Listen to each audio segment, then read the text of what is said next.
The cost of living crisis is affecting all of us, changing what and how much we can eat, the transport that we take, and how much ice we allow to build up inside our homes before we put the heating on. But worst of all, it is affecting our 3D printer buying habits. 3D printers have definitely dropped in price over the last few years, but they're still not pocket change. Chinese e-commerce site AliExpress is famed for its cheap prices, among other things, and I thought this would be a great opportunity to see what is the cheapest 3D printer that you can get on AliExpress and is it any good?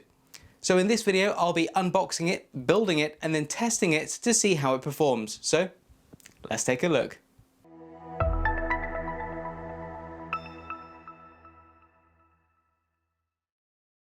When I started working on this video, and at the time of ordering, the cheapest 3D printer available on AliExpress was the EasyThreed K9 Mini at £53.12, which is around 67 Yankee Doodles for y'all over the pond. Since then there has been an astronomical price reduction, dropping the price by a further 35 pence. However, at the time of recording, the EasyThreed K9's baby brother, the K7, which had been more expensive when I ordered it, is now even cheaper at just £39.01, or around 49 greenbacks. And now at the time of editing it has changed once again, with the K7 now being £53 and the K9, which is the one I ordered, once again being cheaper at £46. So in full disclosure, depending on what day you watch this video, the printer I've got here may or may not be the cheapest 3D printer available on AliExpress.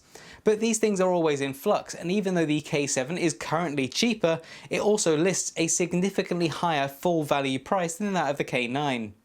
From what I can tell, both of these printers are fairly similar, so this video should still give you a good indication of what to expect from either. Looking at the product page, we can see that it is a simple cantilever design, but some of the quirks of the photos on AliExpress don't exactly fill me with confidence. For example, in its own promotional images, it seems to suggest that it's not capable of holding an actual spool of filament, and it just shows it holding loose filament which is magically hanging in a perfect loop on a hook on the side of the printer. The product photos also suggest that it is a quiet printer, but then go on to say that the volume is somewhere between that of an alarm clock and a crying baby. So whilst I'm not expecting it to be quite as loud as an X1C running an AMS in insane mode, I don't think I'm going to be running this on my bedside table like they suggest in their photos. Intriguingly, another image advertises that they offer massive printable models for beginners, which I'm presuming means a large collection of models rather than models which are large, considering its 100mm square build volume. So a Thingiverse Printables and Makerworld competitor for the EasyThreed printer range, which offers both STLs, which you could slice yourself, and also G-code pre-sliced for their printers.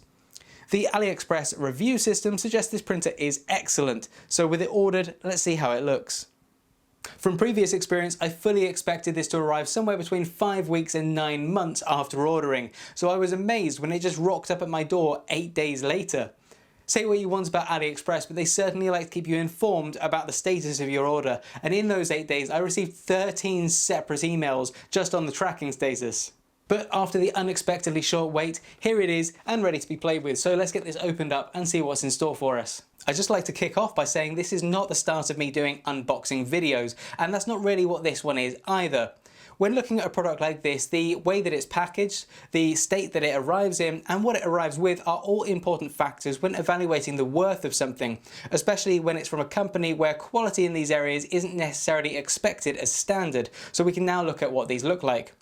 The EasyThreed, and I'm guessing it's supposed to be pronounced Easy3D, but it's written as EasyThreed, so that's what I'm going with, is available in blue and black.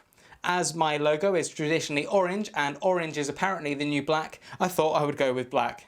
Unlike something like a Prusa or Bamboo Lab printer, which would come with well thought out custom cardboard and polyfoam packaging, this comes in a standard printed off the shelf cardboard box with a light inclusion of some bubble wrap. That's not necessarily a criticism. This is obviously significantly lighter than those other 3D printers, and it's also not assembled, so it's less prone to damage during transit than a fully constructed 3D printer. It's also fully packed out inside with all of the contents, so additional packaging that is just there to stop it shaking around in transit probably wouldn't be needed. So let's see what we've got packed inside here. We've got our user manual and quick start guide. We've got the print bed, which we'll look at more closely as we're building it. I am intrigued by that. From the product pictures, it looks like they take the concept of a textured bed to the extreme. We've got a small pack of loose unmarked filament, which looks about enough to print 1 or 2 benches with, and what I'm presuming is part of the filament holder arm. We've got a USB cable and a power cable, and then we've got a small bag with a few bits. We've got some screws and a screwdriver, which I'm presuming are for assembly, and then we've got not 1 but 2 USB card readers, one of which loaded with a card. Each of the card readers has a matching label which effectively says to format the TF card if your printer isn't working. Not only is this some slightly unusual advice, unless it's just their way of saying reslice your model, you messed up, but the term TF card or trans flash card was renamed to micro SD card in 2005, so either these labels are 19 years old or they were designed based on some very dated information. Next we have what I'm presuming is the other half of the filament holder arm, but this thing is really small. And everything else is in this vacuum formed tray wrapped in bubble wrap.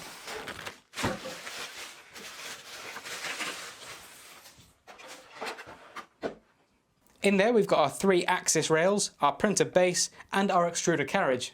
The 3 axis rails are all identical and they're actually a little sturdier than I was expecting. The extruder carriage is already wired into the base, and this at first glance looks like it's going to require significantly less assembly than I was expecting. So let's not wait any longer, let's get this built. Just so you know, you can now become a channel member by hitting that join button down below, getting yourself a load of goodies including early access to my videos, exclusive access to our Discord community, and a members only discount at 3drevolutionstore.com, where you'll find a large and growing collection of 3D printing and maker themed clothing and accessories. Right, back to building this printer. So to get started, we'll take our printer base and then we're going to take one of the axis rails and we're going to use this as our y-axis. So this just slots straight into the base like that. And then underneath we have a single screw that will be used to fasten this axis to the base. So we'll just get that tightened up. We'll get that turned over, and the next thing that you want to do is attach your print bed. Now this is something I said earlier I wanted to have a closer look at.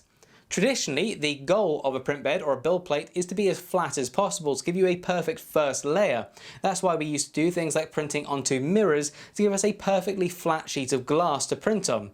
These days it's more common to print on things like flexible sheets of steel, and we now have textured PEI plates. These guys have taken that in a slightly different direction.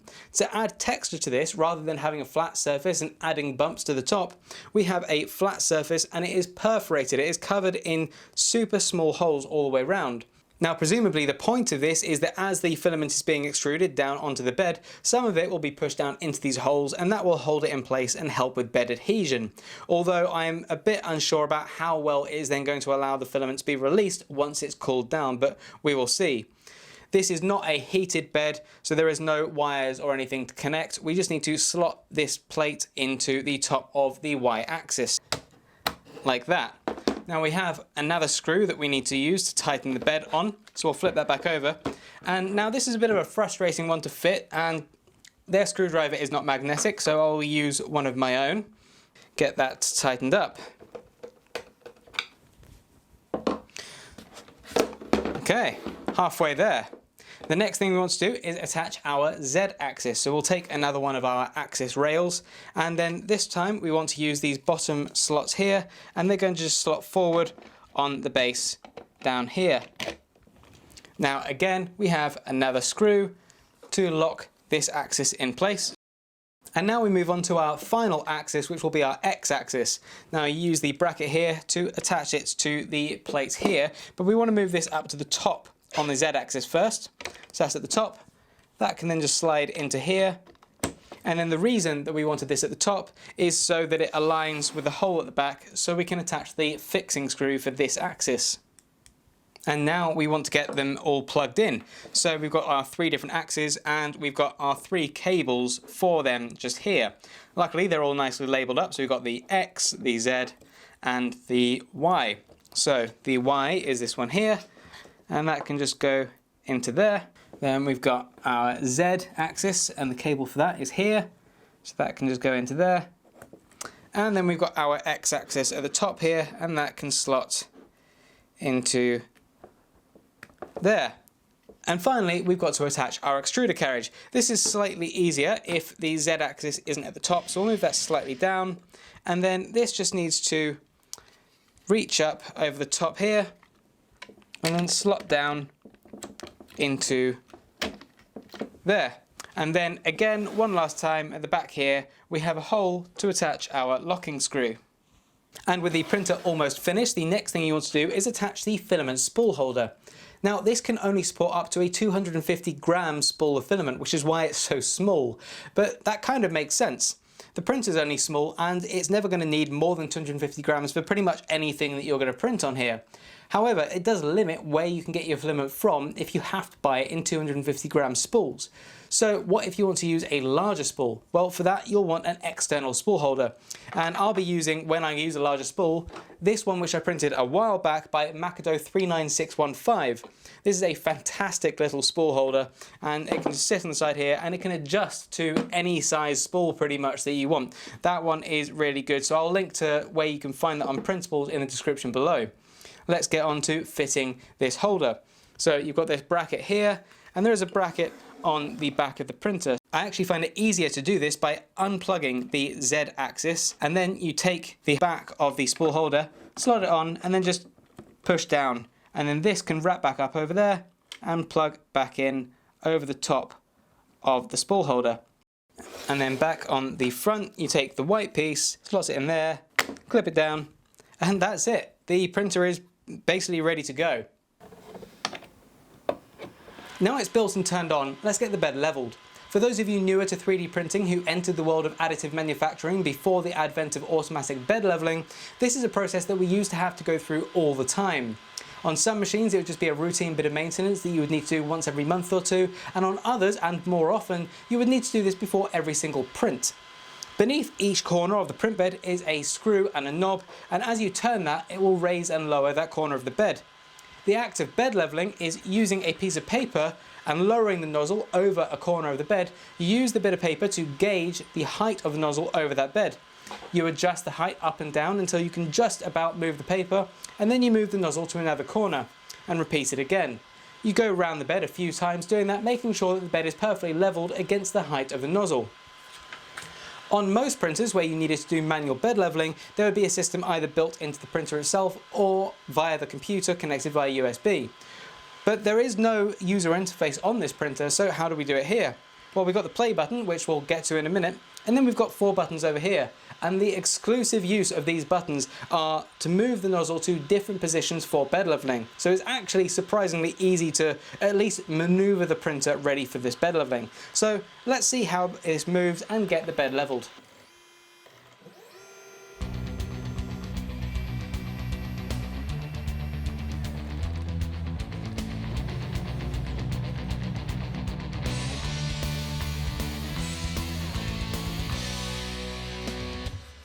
With the bed leveled, let's get the filament loaded. And again, because there's no graphical user interface, this is a super straightforward process with a dedicated button.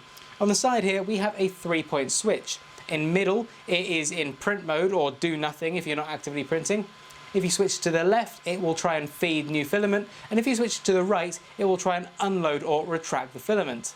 Whilst I will be using a proper spool of filament with my external spool holder for further test prints, I thought it was only fair that for this first initial test, we would use the filament that they supplied. When you flip the switch to load or unload, the light on the front will start flashing really quickly, which means that the nozzle is heating up.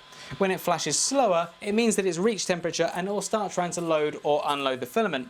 So let's get this filament popped on this ridiculous filament holder. And you can see that it is now flashing slower, so we'll just pop the filament in here and then apply a slight bit of pressure until it starts extruding. And once the filament has started loading, you can just pop the switch back into print mode. Well, that's the printer built, the bed leveled and the filament loaded, so I guess it's time to print something. The microSD, the TF card should come with a test print preloaded, so let's try that.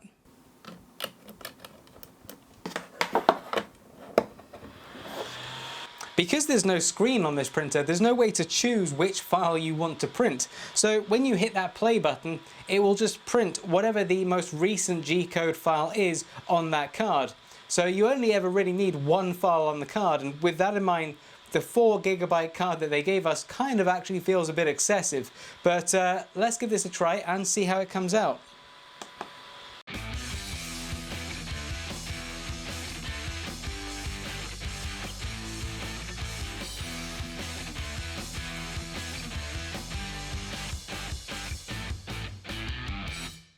And it's finished its first print. I didn't actually have any clue what it was going to be printing. I could have put the card in my computer to look at the file name, but where's the fun in that?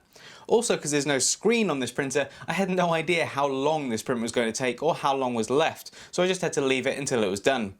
You may have seen in the time-lapse there that the loose filament that was included with it just tightened up and then fell off of the included hook.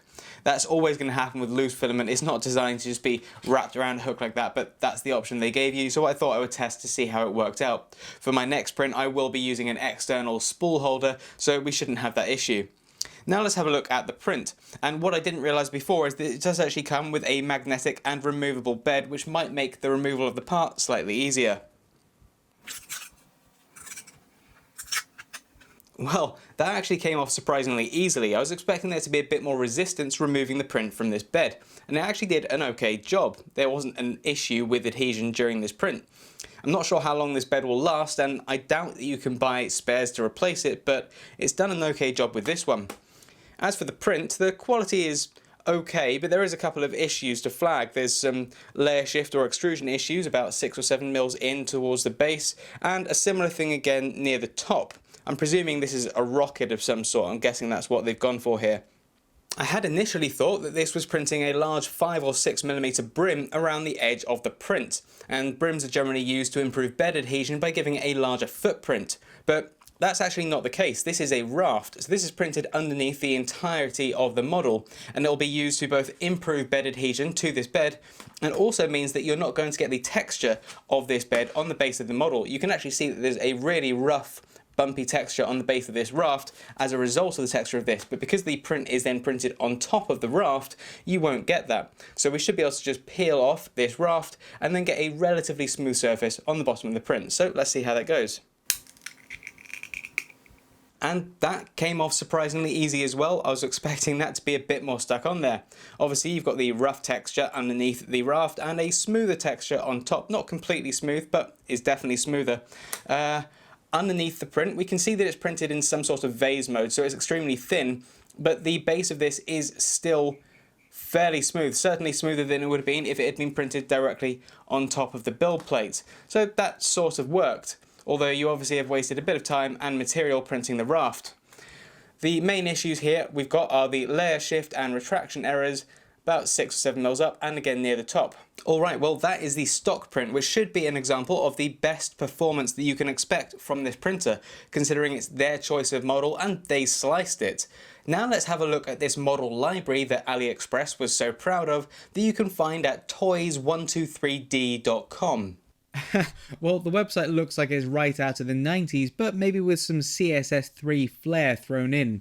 There's an STL model library, and then there's a pre-sliced G-code model library.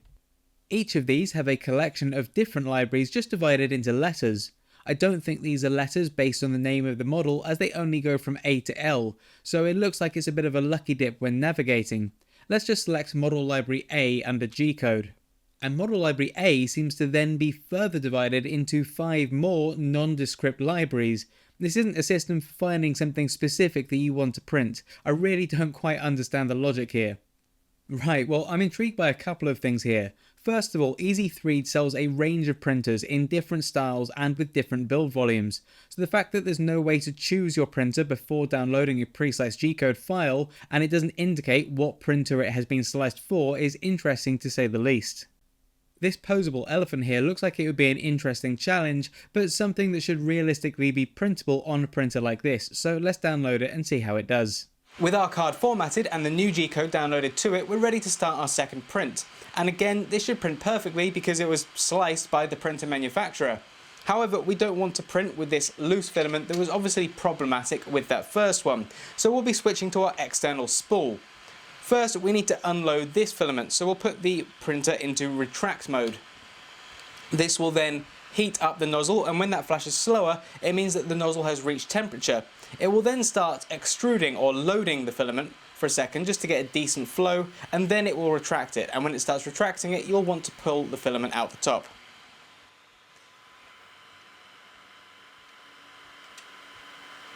There we go. Get rid of that, get rid of that, and now we want to go into load mode to load the new filament. So again, the nozzle will heat up, it's already there, so we can load in the new filament into the top here. And once that's extruding a decent amount of the new colour, you can put it back into print mode, and we'll get rid of that. So with the new filament loaded, it's time to start the new print, so we'll just hit play.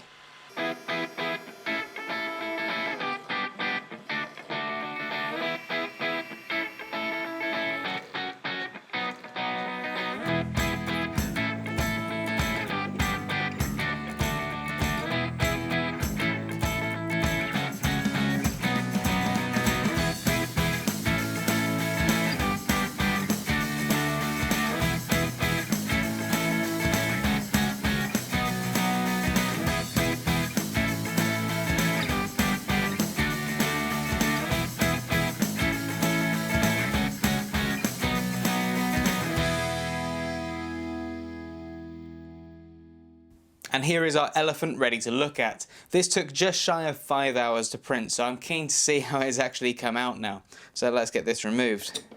I'm genuinely quite surprised at how well this has come out, especially with the ears, which are particularly thin and unsupported. I was expecting them to be a complete disaster, but other than a small issue on the bottom of the right hand ear, it's generally okay. However, that's not to say that this is a perfect print, and there is a lot of issues to talk about.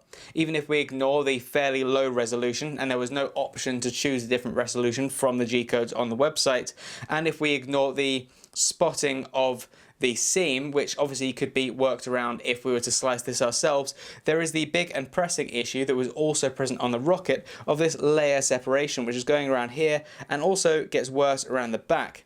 Now this could be under extrusion or something like that, but either way it really affects the quality of the print.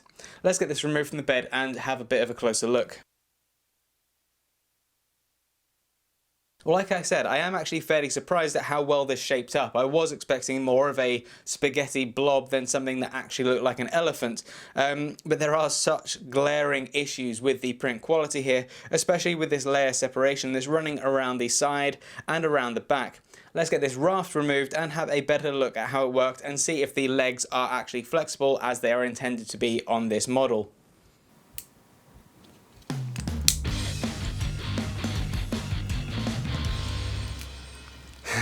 Well, I said with the Rocket that I was surprised at how well that came off of the raft, and this is not going as well. It is really stuck onto the bottom of this model, and I think I'm going to have to bring in some external help to get this off.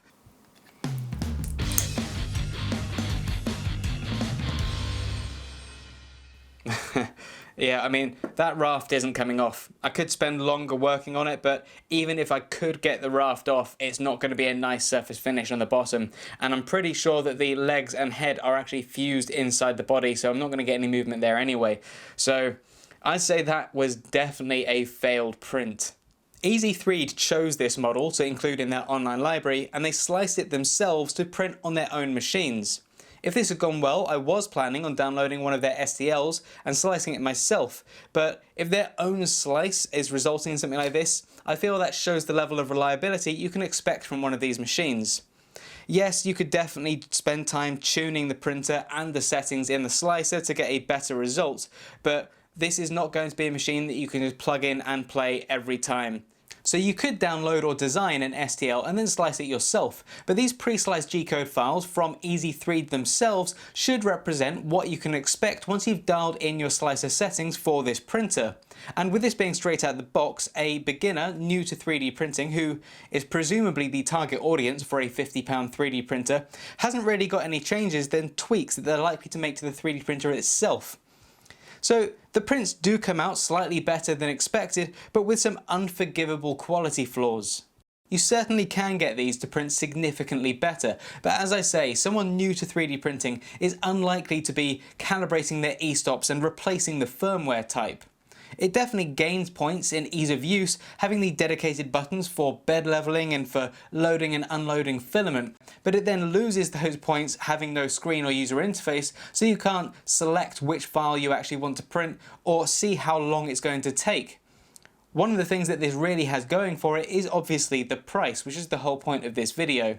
Overall, if you just wanted to experience what 3D printing was like and you really couldn't spend a penny more than this is a good introduction to 3D printing.